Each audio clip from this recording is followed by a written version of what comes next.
ফ্যাসিবাদকে পুনর্বাসনের ষড়যন্ত্রের অংশ হিসেবে নুরুল হক নূরের উপর হামলা হয়েছে বলে মন্তব্য করেছেন জামায়াতে ইসলামীর নেতারা। তারা জাতীয় পার্টিকে নিষিদ্ধেরও দাবি জানান। হামলায় আহত হয়ে এখন হাসপাতালে চিকিৎসাধীন গণ অধিকার পরিষদের সভাপতি নুরুল হক নূর। তার সঙ্গে শুক্রবারের ঘটনায় আহত হন দলটির বেশ কয়েকজন নেতাকর্মী। এই ঘটনার প্রতিবাদে শনিবার বাদ জোহর জাতীয় মসজিদ বাইতুল মোকাররমের উত্তর গেটে সমাবেশ ও বিক্ষোভ মিছিল করে বাংলাদেশ জামায়াতে ইসলামের ঢাকা মহানগর দক্ষিণ শাখা। কর্মসূচিতে অংশ নেন জামায়াতের কেন্দ্রীয় ও মহানগর দক্ষিণ শাখার নেতারা। এ সময় নুরুল হক নূরের ওপর হামলার তীব্র প্রতিবাদ জানিয়ে অবিলম্বে দোষীদের বিরুদ্ধে ব্যবস্থা নেয়ার দাবি জানান তারা। গতকালকের ঘটনার পরে আরো দিবালোকের মতো স্পষ্ট হয়েছে জাতীয় পার্টি আওয়ামী লীগের দোসর ছিল। এদেরকে জাতীয় বেঈমান পার্টি বলা উচিত।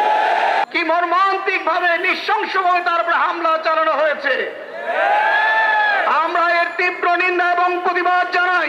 রাজনীতি দিয়ে আমরা মোকাবেলা করব, কিন্তু পুলিশের উপস্থিতিতে, সেনাবাহিনীর উপস্থিতিতে একজন জাতীয় নেতার উপর এই ন্যাক্কারজনক ঘটনা ঘটবে, আমরা এর সুষ্ঠু বিচার চাই।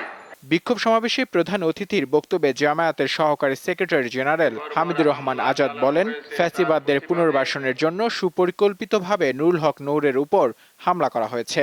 নুরুল হক নূরকে টার্গেট করে হামলা করা হয়েছে। এর জবাব কি সরকার দিতে পারবে? যারা দায়িত্বে নিয়োজিত ছিলেন, কিছু কিছু তথ্য আমরা পেয়েছি। আপনাদের আমলনামা জনগণের কাছে আছে।